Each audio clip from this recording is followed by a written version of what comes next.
Hello welcome साथियों, मेरा नाम है दिलबीर सिंह खालसा और आज की क्लास में मैं आप सबका करता हूं स्वागत। साथियों, आज की क्लास में बात करेंगे रेशियो प्रोपोर्शंस के लिए। ये सीरीज, ये क्रैश कोर्स आपके आने वाले जेकेएसएसबी स्टॉक एक्सचेंज के लिए स्टार्ट किए हुए हैं। जिन साथियों ने पहले पार्ट नहीं देखे हैं, इस क्लास का ये आपके पास पार्ट नंबर 9 होने वाला है। ऑलरेडी आपके पास 8 पार्ट्स हो चुके हैं, जिसमें हमने एवरेज के कंसेप्ट हो गए, टाइम एंड वर्क का कंसेप्ट हो गया, परसेंटेज हो गया, प्रॉफिट एंड लॉस हो गए। ये सारे कंसेप्ट हम ऑलरेडी सीख चुके हैं। जिन दोस्तों ने वो क्लास नहीं देखी है, डिस्क्रिप्शन बॉक्स में आपके पास प्लेलिस्ट की लिंक मिल जाएगी, वहां आप जाएंगे, each and every class free of cost आपको मिल जाएगी। ये सीरीज आप देख के जाइए, क्योंकि जिन दोस्तों के साथ हमने सर जेकेएसएसबी जूनियर स्टूडेंट के लिए सीरीज चलाई थी, मैक्सिमम स्टूडेंट्स ने 20 आउट ऑफ 20 स्कोर किया हुआ है। तो सेम कंसेप्ट, सेम लक्ष्य आपके साथ रखा हुआ है for the JKSSB stock exchange examination, target 40 out of 40। जो साथी हमारे साथ जुड़ रहे हैं, जिन्होंने अभी तक चैनल को सब्सक्राइब नहीं किया है, उनसे गुजारिश करेंगे प्लीज चैनल को सब्सक्राइब कर दीजिए, ताकि हर एक वीडियो की नोटिफिकेशन आप तक सबसे पहले पहुंच सके। जो साथी नए जुड़ रहे हैं, उनसे गुजारिश करेंगे अपने दोस्तों के साथ लिंक को शेयर कर दीजिए, ताकि समय रहते और दोस्त हमारे साथ जुड़ सकें और बेहतर तरीके से हम कंसेप्ट को सीख सकें। इस क्लास में हम कंसेप्ट सीखेंगे कि किस तरह के कंसेप्ट आपके रेशियो प्रोपोर्शंस बनेंगे, ताकि आने वाले क्लास में आपके पास जो क्वेश्चंस करेंगे, बहुत बेहतरीन तरीके से, बहुत आसानी से आप उन क्वेश्चन को अटेम्प्ट कर सकें। तो चलिए सर स्टार्ट करें बिना किसी देरी के। Let's begin. चलिए भाई स्टार्ट करते हैं आगाज से ही कि भाई सबसे पहले आपको पता होना चाहिए कि भाई ये हम रेशियो प्रोपोर्शन की बात करें कि भाई रेशियो क्या है, प्रोपोर्शन क्या है, इनके बारे में थोड़ी बात कर लेते हैं। देखिए, जब आपके पास दो या दो से ज़्यादा सिमिलर क्वांटिटीज इंपॉर्टेंट क्या है सर, आपके पास फॉर एग्जाम्पल वेट की बात हो रही है, तो वेट को वेट के साथ ही आप कंपेयर करेंगे। लीटर की बात हो रही है, फॉर एग्जाम्पल आप कोई चीज़ ले रहे हैं, उसकी वॉल्यूम की बात हो रही है, तो वॉल्यूम को वॉल्यूम के साथ ही आप कंपेयर करेंगे। दो या दो से ज़्यादा चीज़ें, दो या दो से ज़्यादा क्वांटिटी जब सिमिलर क्वांटिटीज होंगी, उनको आपको कंपेयर करना होगा। तो उनको कंपेयर करने के लिए हम इस्तेमाल करते हैं सर रेशियोज़ का। और जनरली आप लिखते किस तरह से हैं, रेशियोज़ को रिप्रेजेंट कैसे करते हैं सर। फॉर एग्जाम्पल एक्स एक क्वांटिटी है, दूसरी क्वांटिटी वाई है, तो एक्स इज टू वाई आप इस्तेमाल करते हैं रेशियोज़ को रिप्रेजेंट करने के लिए। सिंपल बेसिक से समझेंगे आप। एक्स डिवाइडेड वाई की सूरत में कभी कभी आप लिख लेते हैं, जो आपका न्यूमरेटर एक्स आ जाता है, इसको आप एंटीसीडेंट कहते हैं, एंटीसीडेंट कहते हैं। ये आपके एग्जामिनेशन में पूछने के कम चांसेस हैं, लेकिन पूछ भी सकते हैं, इसलिए हम आपको पूरी नॉलेज देंगे। जो डिनोमिनेटर आपका वाई दिख रहा है, इसको आप कॉन्सिक्वेंट कहेंगे। ठीक है जी, ये आपके पास कंसेप्ट क्लियर हो गए। कभी कभी पूछा जाता है कि आपके पास एक्स इज टू वाई, ये आपके पास दिया गया है, एक रेशियो दिया गया है। अब आपसे पूछा जाता है कि डुप्लीकेट रेशियोज का निकालिए। डुप्लीकेट रेशियो निकालने के लिए आपने क्या करना है, स्क्वायर कर लेना, x square is to y square, ये आपके पास डुप्लीकेट रेशियो हो जाएगा। अगर आपसे सब डुप्लीकेट रेशियो पूछा जाए इसका एक्स इज टू वाई का, तो under root of x divide by under root of y जो है, इसका सब डुप्लीकेट रेशियो बन के आ जाएगा। ट्रिप्लिकेट रेशियो पूछा जाए तो आप क्यूब लेंगे, that's x cube is to y cube. ये आपके पास बेसिक चीज़ें हैं, ये आपको पता होनी चाहिए, तो ही बेहतर तरीके से आगे हम बढ़ पाएंगे। चलिए जी, दूसरा कंसेप्ट जो इसमें आपने सीखना है वो क्या है सर, वो आपके पास कंपेरिजन का आता है। फॉर एग्जाम्पल कभी कभी दो रेशियो दिए जाते हैं, अब आपको पूछा जाता है इनमें से सर छोटा कौन है, इनमें से बड़ा कौन है।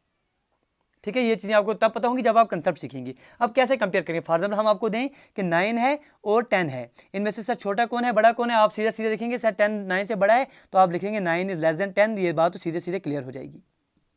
ठीक है, यहाँ इसमें कोई भी परेशानी आपको नहीं होगी। लेकिन अगर हम आपको अब रेशियोज में दे दें, अगर बात अब रेशियो में आ जाए, फॉर एग्जाम्पल 5 डिवाइड बाई 8 आपको दे दें और आपके पास 9 डिवाइड बाई 14 दे दें, तो आपसे आप पूछें कि इनमें से आप बताइए सर छोटा कौन है, बड़ा कौन है। तो आप क्या करेंगे, तरीके हम आपको सिखा रहे हैं, अलग अलग तरीके। एक तरीका क्या है सर, आप इन दोनों को, आपके पास रेशियो है, इसको इसके साथ मल्टीप्लाई कीजिए, इसको इसके साथ मल्टीप्लाई कीजिए। 5 इंटू आप 14 करेंगे तो आपके पास आंसर क्या बन के आ जाएगा। सिंपल आपको हम बिल्कुल तरीके सिखाएंगे, ताकि और बेहतर तरीके से आप जो है कंसेप्ट सीखे जाएंगे। 5 इंटू आप 14 कर देंगे, कितना हो गया 5 14 सर, आपके पास 70 हो गया इज टू। यहाँ क्या बन के आ जाएगा दूसरा आपके पास 9 इंटू 8, 9 8 कितना हो गया सर 72। अब आपको देख रहा है कि 72 जो है वो 70 से बड़ा है, तो आप लिखेंगे सर ये ग्रेटर देन का मार्क बीच में आ जाएगा। इसका मतलब क्या आ जाएगा, इसका मतलब यहाँ पर आ जाएगा कि यहाँ पर जो आपके पास रेशियो दिए गए हैं, इनमें आपके पास कंसेप्ट आ जाएगा कि 9 is to 18, 9 divide by 14 is greater than 5 divide by 18, 5 divide by 8। ठीक है, ये एक तरीका है आपको समझने का। दूसरा तरीका भी आपके पास देंगे। ठीक है जी, ये आप सीख गए तो बेहतर है। आप देखिए, कभी कभी आपके पास सिंपल दिए जाएं, फॉर एग्जाम्पल आपसे पूछा जाए कि आप हमें बताइए 2 डिवाइड बाई 3 और 4 डिवाइड बाई 5 में छोटा कौन है, बड़ा कौन है। दूसरा तरीका क्या है, आप डिनोमिनेटर जो है दोनों के सेम बना लीजिए। डिनोमिनेटर सेम कैसे बनाएंगे, इन दोनों का एलसीएम लीजिए, 5 और 3 का, कितना हो गया सर 15 एलसीएम हो गया तीन दोनों का। अब इसका डिनोमिनेटर 15 बना लीजिए, तब 5 से ऊपर भी मल्टीप्लाई, 5 से नीचे भी मल्टीप्लाई कर दीजिए। इसको मल्टीप्लाई कर दिए 5 से ऊपर भी, 5 से नीचे भी, कोई फर्क नहीं पड़ेगा। इसको 3 से ऊपर भी मल्टीप्लाई कर दिए, 3 से नीचे भी मल्टीप्लाई कर दीजिए। 5 2 10 डिवाइड बाई यहाँ पर 15 आ जाएगा, यहाँ दूसरे का आ जाएगा 4 3 12 डिवाइड बाई 15। अब जब डिनोमिनेटर सेम आ जाएंगे, जिसका न्यूमिनेटर बड़ा होगा वही क्वांटिटी बड़ी होगी। यहाँ पर न्यूमिनेटर किसका बड़ा है सर, 12 का बड़ा है, तो ये क्वांटिटी आपके पास आंसर आ जाएगा। तो यहाँ से पूछा जाए आपके पास 2 डिवाइड बाई 3 और 4 डिवाइड बाई 5 में से कौन सा बड़ा है, तो यहाँ से आपके पास इस तरफ इशारा आ रहा है, तो आप लेंगे कि 4 divide by 5 is greater then 2 divide by 3। सीखे बात को, बेहतर है।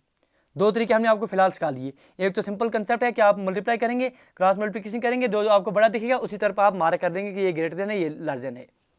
दूसरा कंसेप्ट आपने सीख लिया कि आप डिनोमिनेटर जो है वो सेम बना लेंगे। डिनोमिनेटर सेम बनाने का तरीका क्या है कि दोनों का आप एलसीएम लेंगे, वही आप दोनों का डिनोमिनेटर रख लेंगे। जब डिनोमिनेटर सेम हो जाएगा दोनों का, जो जिसका न्यूमिनेटर बड़ा होगा वो बड़ा होगा। इसके बरकत एक और कंसेप्ट है, इसी पर अगर आपके पास करते हैं, इसी पर अगर आपके पास कंसेप्ट और एक देते हैं हम आपको कि आपका 2 डिवाइड बाई 3 था और 4 डिवाइड बाई 5 था। आपसे हम पूछें कि इनमें से छोटा कौन है, बड़ा कौन है। अब अगर आप न्यूमिनेटर दोनों का सेम कर लेते हैं, 2 और 4 का एलसीएम अगर आप लेंगे, 2 और 4 का एलसीएम लेंगे, वो कितना आ जाएगा, 2 1 2 2 2,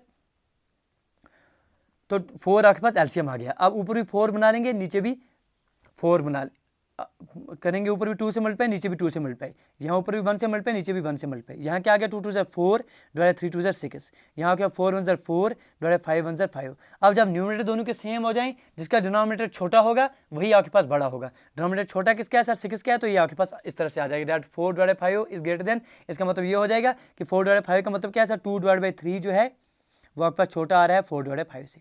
तो तीन तरीके फिलहाल आपने सीख लिए कंपेयर करने के लिए। पहला तरीका सिंपल मल्टीप्लाई कर दीजिए, दूसरा तरीका आपके पास डिनोमिनेटर सेम कर दिए, जिसका न्यूमिनेटर बड़ा होगा वही बड़ा होगा। तीसरा आपने सीख लिया कि न्यूमिनेटर सेम कर दीजिए, जिसका डिनोमिनेटर छोटा होगा वो छोटा होगा। सबसे आसान तरीका जो आपको लगेगा एग्जामिनेशन में मदद करेगा वो क्या हो जाएगा, वो आपके पास अगर इस तरह से ए डिवाइड बाई बी और सी डिवाइड बाई डी दो दिए जाएंगे, एक आप कर सकते हैं, दोनों को आप मल्टीप्लाई करेंगे ए डी और आप देखेंगे सी बी में, इन दोनों में देखेंगे बड़ा कौन है। अगर ये बड़ा है तो आपके पास इस तरफ इशारा लेंगे, अगर ये बड़ा आ जाएगा तो इस तरफ इशारा लेंगे, दोनों बराबर तो इक्वल लेंगे।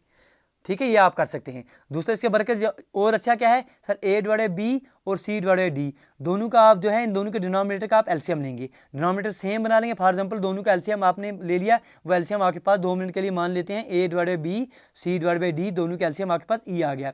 दोनों का आपने एलसीएम ले लिया, तो इस ई बनाने के लिए ऊपर आपने कुछ मल्टीप्लाई कर दिया, नीचे भी मल्टीप्लाई कर दिया, यहाँ आपके पास ए डैश डिवाइड बाई ई आ गया, यहाँ आपके पास C dash divide by E आ गया। अब जिसका न्यूमिनेटर बड़ा होगा वही आपके पास बड़ा आ जाएगा। ये आपने सीख लिया, कंपेयर करने का तरीका आपको आ गया तो बेहतर है।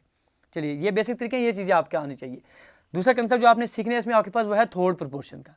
थर्ड प्रोपोर्शन का मतलब क्या है सर, आपके पास कभी कभी दिया जाए ए और बी, ए टू बी आपके पास दिए जाए, आपसे पूछा जाए फाइंड द थर्ड प्रोपोर्शन, तो थर्ड प्रोपोर्शन क्या आ जाएगा, a divide by b is equal to should be आपके पास बराबर होना चाहिए बी डिवाइड बाई सी का। तो यहाँ से आपके पास जो सी है, जो सी की वैल्यू निकलेगी बी स्क्वायर डिवाइड बाई ए, यही आपके पास जो है थर्ड प्रोपोर्शन कहलाएगा। ए और बी आपके पास दिए जाएं, ए टू बी आपके पास दिया जाएगा, you have to find the third proportion of a to b, then a to b should be equal to b to सी।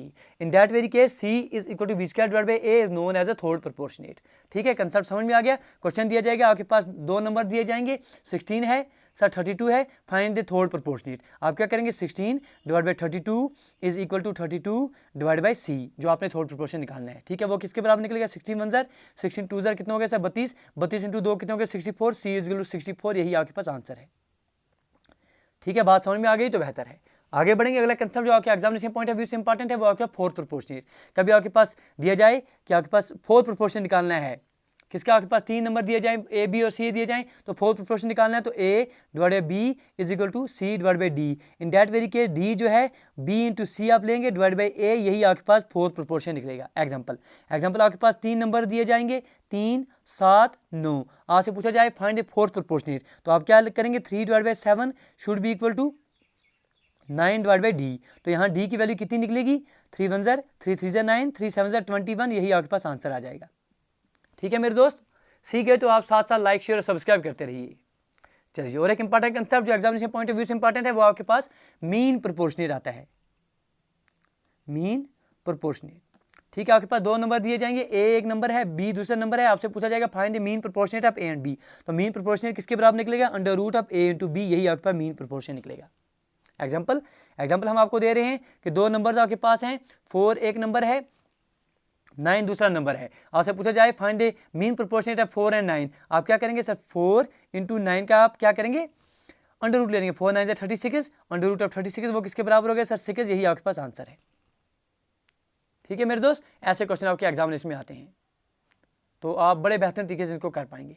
चलिए, ये तो हो गए सब बेसिक चीज़ें आप यहाँ पर सीख गए, ये कंसेप्ट आपको समझ में आ गए। तो हम आगे बढ़ेंगे। जो आपके पास बहुत इंपॉर्टेंट रोल प्ले करेगा आपके एग्जामिनेशन में, वो है आपके पास जो आपके पास अक्सर मिक्सचर पर क्वेश्चन आ जाते हैं। दैट इज आपके पास फॉर एग्जाम्पल क्वेश्चन दिए जाते हैं कि मिल्क और वाटर का मिक्सचर आपके पास है, या मिल्क और कैरोसिन का है, वाटर और कैरोसिन का है। उन पर क्वेश्चन आपके एग्जामिनेशन में बनते हैं, उन पर कैसे डील करेंगे आप, उनके बारे में बात करेंगे।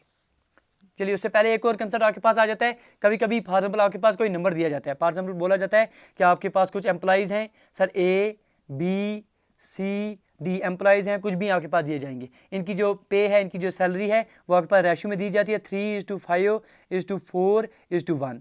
बोला जाता है कि आपके पास इन सब की जो सैलरी है वो आपके पास 182 फॉर एग्जाम्पल दिए जाएंगे। आपसे पूछा जाएगा कि आप बताइए कि हमें जो है डी को कितनी सैलरी मिल रही है, या आप हमें बताइए। तो इस सूरत में क्या करना होता है, जो भी आपके पास जो रेशियो दिए गए हैं इन सबको आप ऐड कर दिए। 5 और 3 कितने हो गए? 8, 8 और 4 कितने हो गए? 12, 12 और 3 1 कितने हो गए सर? 13। जो 13 है, 13 की वैल्यू आप ले लीजिए टोटल जो दिया गया है 182। 13 1 ज़र 13, 13 4 ज़र, तो ए की वैल्यू आपके पास 14 आ गई। आपसे पूछा क्या जाता है सर, डी को कितनी तनख्वाह मिल रही है? तो 1 की वैल्यू 14, तो इसका मतलब डी को 14 रुपये मिलेंगे इसमें से। सी को पूछा जाए तो सी को 4 मिल रहा है, दैट इज 4 × 14 आप करेंगे तो वो उतना सी को मिलेगा। बी से पूछा जाए तो 5 × 14 आप करेंगे उतना बी को मिलेगा। ए को कितना मिलेगा? 3 × 14 उतना बी को आपके पास ए को मिल जाएगा। ठीक है, ये चीज़ें इंपॉर्टेंट है, ये आपको सीखनी है। चलिए आगे बढ़ेंगे। एक और इंपॉर्टेंट कंसेप्ट जो आपके पास एग्जामिनेशन पॉइंट ऑफ व्यू से इंपॉर्टेंट है, उसके बारे में बात करते हैं। वो है फॉर एग्जाम्पल इस तरह से दिया जाए, ये आपके पास एक कंटेनर है मेरे दोस्त, इसमें आपके पास मिल्क और वाटर इसका मिक्सचर दिया जाएगा। फॉर एग्जाम्पल कुछ भी क्वांटिटी ले लेते हैं 2 मिनट के लिए, 40 लीटर्स का यहाँ के पास मिक्सचर दिया गया है। ये कंसेप्ट आप बहुत ही स्टार मार्क हम यहाँ कर रहे हैं आपके लिए, ये बेहतर तरीके से सीखे जाना। ये सीखे तो इस पर आप कोई भी क्वेश्चन आपके एग्जामिनेशन में आएगा वही छूटेगा नहीं। 40 लीटर के एग्जाम्पल के लिए हमने ले लिया मिक्सचर मिल्क और वाटर का। अब ख्याल रखना इसमें मिल्क है और वाटर है। चलिए 2 मिनट के लिए मान लेते हैं इनका रेशियो दिया गया है आपके पास 5:3 का रेशियो दिया गया है मिल्क और वाटर का। इसमें से आप कुछ क्वांटिटी निकालते हैं, 2 मिनट के लिए ले लेते हैं सर। चलिए 24 लीटर आपने इसमें से निकाल दिए। ख्याल रखना जो भी आप क्वांटिटी निकालेंगे वो निकलेगा उसी रेशियो में जिस रेशियो में मौजूद है। कहने का मतलब ये है, पहले यहाँ बात समझिए, ये पहले चलो छोड़ दिए कंसेप्ट, पहले यहाँ पर बात कीजिए। 5 × 30 का मिक्सचर आपके पास दिया जाएगा। टोटल मिक्सचर आपके पास 40 लीटर का है, तो 5 और 3 कितने हो गए सर? 5 + 3 कितने हो गए? 8। 8 की वैल्यू आप लेंगे टोटल जो आपके पास दिया गया है 40। एक की वैल्यू कितनी आ जाएगी? 5, मतलब एक यूनिट की वैल्यू 5 है। 5 यूनिट्स की वैल्यू कितनी आ जाएगी? 5 × 5 25 लीटर्स, मतलब आपके पास जो मिल्क है वो 25 लीटर इसमें मौजूद है। 3 × 5 कितना हो गया सर? 15 लीटर, इसमें आपके पास वाटर आ जाएगा। ये चीज़ समझ गए? अच्छी बात है। क्या बोला हमने? अगर आपके पास क्वांटिटी इस तरह से दिया जाए, मिक्सचर आपके पास दिया जाए, टोटल मिक्सचर ऐसा मिल्क और वाटर का 40 लीटर दोनों में मौजूद है, फिर क्या करना है आपने? आपको बोला जाए कि मिल्क और वाटर 5:3 के रेशियो में मौजूद है। आप बताइए सर मिल्क कितने हैं इसमें और वाटर कितने हैं इसमें? तो 5 और 3 आपने ऐड कर दिए सर, 8 यूनिट्स आ गए। 8 यूनिट्स की वैल्यू 40 लीटर, 1 यूनिट की वैल्यू 5 लीटर्स। यहाँ 5 यूनिट्स आपके पास मिल्क है तो 5 यूनिट्स की वैल्यू 5 × 5 25 लीटर्स। 3 यूनिट्स आपके पास वाटर है तो 3 × 5 15 लीटर, मतलब 40 लीटर में जो आपके पास मिल्क है वो 25 लीटर का आ जाएगा, और जो वाटर है वो आपके पास 3 लीटर का आ जाएगा। ये चीज़ सीख गई। अगला कंसेप्ट इस पर हम बात करेंगे, इसी पर बिल्कुल इसी को हम घुमाते रहेंगे आपके साथ। ये आपके पास 40 लीटर का मिक्सचर दिया गया है, मिल्क इसमें दिया गया है, वाटर इसमें दिया गया है, मिल्क और वाटर 5:3 के रेशियो में दिया गया है। अब इसमें से अगर आप कुछ क्वांटिटी निकाल लेते हैं, फॉर एग्जाम्पल हमने 24 लीटर इसमें से निकाल दिए, जो निकलेगा मेरे दोस्त निकलेगा उसी रेशियो में जिस रेशियो में मौजूद है। मतलब जो क्वांटिटी आपने निकाली, जो आपने मिक्सचर इसमें से निकाला, 24 लीटर आपने निकाले, इसमें भी आपके पास मिल्क और वाटर का रेशियो जो है वो 5:3 ही रहेगा। मतलब 5 + 3 8, 8 की वैल्यू इसमें आपके पास 24 आ जाएगी, 1 की वैल्यू 3 आ जाएगी। 5 × 3 24 लीटर जो है इसमें मिल्क निकलेगा बाहर, और 3 3 9 लीटर जो है इसमें से आपके पास पानी बाहर निकलेगा। बात को पकड़िए अच्छे से। हमने कहा आपसे कि आपके पास 40 लीटर का मिक्सचर है, 5:3 के रेशियो में मौजूद है, मतलब आपके पास 25 लीटर के इसमें जो है 25 लीटर का आपके पास इसमें मिल्क मौजूद है, और 3 × 5 15 लीटर के इसमें जो है आपके पास पानी मौजूद है। अब आपने इसमें से 24 लीटर बाहर निकाल दिए, 24 लीटर आपने बाहर निकाल दिए। 24 लीटर कहने का मतलब ये है कि जो निकलेगा वो निकलेगा उसी सूरत में जिस सूरत में आपके पास मौजूद है। तो आपके पास 24 लीटर जब आपने निकाल दिए तो आपके पास फिर से रेशियो किसके बराबर है? 5:3 के रेशियो में। ठीक है जी, तो 1 की वैल्यू 3, तो 5 की वैल्यू 5 3 से 15, यहाँ पर 15 है, सॉरी मेरे दोस्त, यहाँ ठीक कर दीजिएगा, ये आपके पास 15 हो गया, अच्छी बात है। तो ये आपके पास 5 यूनिट 5:3 के रेशियो में मौजूद है, तो 15 लीटर इसमें से आपके पास मिल्क बाहर निकलेगा और 9 लीटर इसमें से आपके पास पानी बाहर निकलेगा। ये बात समझ गए कि निकलेगा भी उसी सूरत में जिस सूरत में मौजूद है। अब और एक इंपॉर्टेंट ख्याल है, इंपॉर्टेंट कंसेप्ट है, वो सीखिए कि निकालने के बाद भी जब आपने इसमें 24 लीटर निकाल दिया, पीछे कितना बच गया आपके पास? ठीक है मेरे दोस्त, आपके पास टोटल कितना लीटर इसमें मौजूद था? सर आपने बोला हमें कि आपके पास 40 लीटर इसमें मौजूद था, आपने 24 लीटर इसमें निकाल दिया, पीछे बचा हुआ 16 लीटर जो है, उस 16 लीटर में भी आपके पास मिल्क और वाटर जो है 5:3 के रेशियो में ही मौजूद रहेगा। दो चीज़ें आपने सीख ली, एक तो जो क्वांटिटी आपने निकाली वो निकलेगी उसी सूरत में जिस रेशियो में मौजूद है, दैट मिल्क और वाटर 5:3 के रेशियो में मौजूद है। जो निकाला आपने 24 लीटर उसमें भी मिल्क और वाटर 5:3 के रेशियो में निकलेगा। निकालने के बाद भी until and unless you are adding something into it, जब तक आप कुछ और चीज़ में ऐड नहीं करते हैं, जो निकालने के बाद भी आपके पास 40 में से आपने 24 लीटर निकाल दिए, 16 लीटर बचेगा, उस 16 लीटर में भी आपके पास मिल्क और वाटर जो है 5:3 के रेशियो में ही मौजूद होगी। 5 3 8 का वैल्यू 16, 1 का वैल्यू 2, 5 × 2 सर 10 लीटर इसमें अभी भी मिल्क बचेगा और 3 × 2 6 लीटर इसमें भी अभी पानी बचेगा। बात समझ गए? तो क्या कहा हमने बोला आपसे कि आपके पास कोई भी क्वांटिटी दी गई है या आपके पास एक्स क्वांटिटी एक्स लीटर का मिक्सर दिया गया है, इसमें मिल्क और वाटर है, इसमें आपने वाई क्वांटिटी बाहर निकाल दी, ये निकलेगा भी उसी सूरत में। अगर फॉर एग्जाम्पल ये आपके पास A:B के रेशियो में मौजूद है मिल्क और वाटर, तो निकलेगा भी इसी रेशियो में जिस रेशियो में मौजूद है। अब ये निकालने के बाद भी जो आपके पास क्वांटिटी बचेगी एक्स माइनस वाई लीटर का जो बचेगा, इसमें भी आपके पास मिल्क और वाटर जो है वो A:B के रेशियो में ही मौजूद रहेगा until and unless you are adding something into it. बहुत इंपॉर्टेंट कंसेप्ट है, ये सीख गए तो आपके पास कंसेप्ट कोई भी क्वेश्चन ऐसा नहीं रहेगा आपके एग्जामिनेशन में जो आपको आए नहीं। ठीक है मेरे दोस्त, चलिए आगे बढ़ते हैं। चलिए जी, एक और कंसेप्ट जिस पर क्वेश्चन आपके पास बनते हैं वो इस तरह से आता है। कभी कभी दिया जाता है कि फॉर एग्जाम्पल A:B आपके पास ये रेशियो दिया गया है 3:4 का, B:C ये रेशियो आपके पास दिया गया है 8:9 का। पूछा जाता है बात आपसे find the value of A:B:C। Sir A:B:C ये रेशियो किसके बराबर निकलेगा? दो तरीके हम आपको सिखाएंगे, इसके सीख लेना, क्योंकि जब अगली क्लास में क्वेश्चन देंगे तो आप विदिन सेकेंड्स करने चाहिए। पहला तरीका क्या है सर, आपके पास दिया गया है कि A/B आपके पास, चलिए इस तरफ ले लेते हैं कि A/B आपके पास रेशियो दिया गया है 3:4 का, B/C का रेशियो आपके पास दिया गया है 8:9 का। अब देखिए B यहाँ भी है सर, B यहाँ भी है, B की वैल्यू यहाँ कितनी है सर 4 है, B की वैल्यू यहाँ कितनी है 8 है, मतलब लफड़ा तो है, कुछ ना कुछ तो दुविधा है। अब क्या कोशिश करेंगे सर B और B यहाँ भी और B यहाँ भी सेम बनाएंगे, यहाँ 8 आना चाहिए तो मतलब यहाँ 2 से ऊपर मल्टीप्लाई कर दिए, 2 नीचे भी मल्टीप्लाई कर दीजिए, तो A/B की वैल्यू आपके पास क्या आ गई सर 3 × 6/8। यहाँ B/C की वैल्यू क्या है, वो एज इट इज़ आपके पास 8:9 है, कोई परेशानी नहीं है। अब A की वैल्यू सीधा आप A:B:C की वैल्यू अब सीधी आ जाएगी। A की वैल्यू यहाँ 6 ले लीजिए, B की वैल्यू यहाँ दोनों में 8 है, तो C की वैल्यू 9 ले लीजिए, 6:8:9 यही आपके पास आंसर है। ये तरीका है हम आपको सिखाने का। दूसरा तरीका, जादुई तरीका क्या है सर, ये आपने ले लिया A:B:C। गिवन कंडीशन आपके पास क्या है, A/B it is given that A/B is 3/4 and B/C ये भी आपके पास गिवन है उधर से ही 8/9। देखिए हम अब जादू क्या दिखाएंगे आपको। A/B आपके पास दिया है 3:4, तो आपने 3:4 यहाँ पर लिख लिया, कोई परेशानी नहीं है। B/C आपके पास दिया गया है 8:9, तो आपने 8:9 यहाँ पर लिख लिया, कोई परेशानी नहीं है। अब ये 4 जो है इसको आप यहाँ से यहाँ धकेल दीजिए, यहाँ भी 4 लिख लीजिए, क्योंकि यहाँ पर 8 है, 8 के इधर कुछ भी नहीं है, तो इस 8 को यहाँ भी धकेल दीजिए।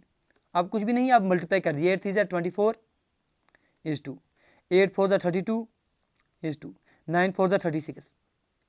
अब अगर कैंसिलेशन हो रही है तो कर लीजिए, 4 6 24, 4 8 32, 4 9 6:8:9, यहाँ पर भी यही निकला था 6:8:9, यही आपके पास आंसर है। ये तरीके हैं सर, ये आपके पास ये बहुत ही एक्सपीरियंस के तरीके आपके पास दे रहे हैं, तो अगर ये तरीके आप सीख लेंगे तो बहुत ही आसानी से आप करेंगे। देखिए 4 बार अगर आपके पास क्वेश्चन आ जाए, फॉर एग्जाम्पल आपके पास दिया जाए कि A:B सर इसकी वैल्यू आपके पास 2:3 दी गई है, B:C ये आपके पास क्वेश्चन दिया गया है 5:7 का, C:D ये आपके पास क्वेश्चन दिया गया है 3/10 का। अब आपसे पूछा जाए आप हमें बताइए A:B:C:D ये करके दीजिए, इसका आंसर क्या निकलेगा। अगर आप बेसिक तरीके से करने बैठेंगे तो टाइम कंज्यूमिंग लग सकता है, लेकिन जो तरीका भी हमने आपको सिखाया जादुई तरीका वो अपनाइए, तो देखिए सर कितने चुटकियों में आप आंसर जो है कर देंगे। देखिए सर क्या करेंगे, इसको A की वैल्यू क्या है सर 2:3, तो आपने 2:3 यहाँ पर लिख लिया, कोई परेशानी नहीं है। B:C की वैल्यू कितनी दी गई है 5:7, तो आपने 5:7 यहाँ पर लिख लिया। आगे क्या है, c इज टू डी की वैल्यू 3:10, तो c यहाँ पर है 3:10, यहाँ पर आपने लिख लिया। ठीक है, यहाँ तो कुछ नहीं है। अब बात क्या है सर, 3 के इधर कुछ भी नहीं है आपके पास, तो यहाँ भी 3 को धकेल दीजिए, इधर भी कुछ भी नहीं है तो 3 को यहाँ भी धकेल दीजिए। 5 के इधर कुछ भी नहीं है तो 5 यहाँ भी धकेल दीजिए। 7 के इधर कुछ भी नहीं है तो 7 यहाँ भी धक्का दे दीजिए। 3 के यहाँ कुछ भी नहीं है, 3 यहाँ भी धक्का दे दीजिए। 3 के यहाँ कुछ भी नहीं है, 3 यहाँ भी धक्का दे दीजिए। अब क्या करेंगे, आप आपस में मल्टीप्लाई करेंगे। 5 3 × 15, 15 × 2 कितना हो गया सर 30। नीचे जगह नहीं है तो इसलिए हम यहाँ पर लिख रहे हैं इज 2। 5 3 × 15, 15 × 3 कितना हो गया सर 45, तो यहाँ पर आपने 45 लिख लिया। 7 3 × 21, 21 × 3 कितना हो गया सर 63, तो 63 आपने यहाँ लिख लिया। 10 7 70, 70 × 3 सर 210, ये आपने यहाँ पर लिख लिया। अब अगर आपके पास कैंसिलेशन हो रही है तो कर लीजिए। 3 10 30, 3 15, 3 2 6, 3 1 और 3 70। ये देखिए 10 15 21 और 70, यही आपके पास आंसर आ गया। बिल्कुल, कितने सेकंड में आपने ये क्वेश्चन कर दिया, ये हमें आप बताइए। अब किसी भी तरह का क्वेश्चन आपके पास आ जाता है तो आप विद इन सेकंड इसको कर पाएंगे। अगली क्लास में आपके पास जो है क्वेश्चंस देंगे और कोशिश करेंगे कि व्हाइट बोर्ड पर आपके पास वो क्वेश्चंस देंगे, बेहतर तरीके से क्वेश्चंस करेंगे और कम से कम समय में आपने आंसर देने उनके।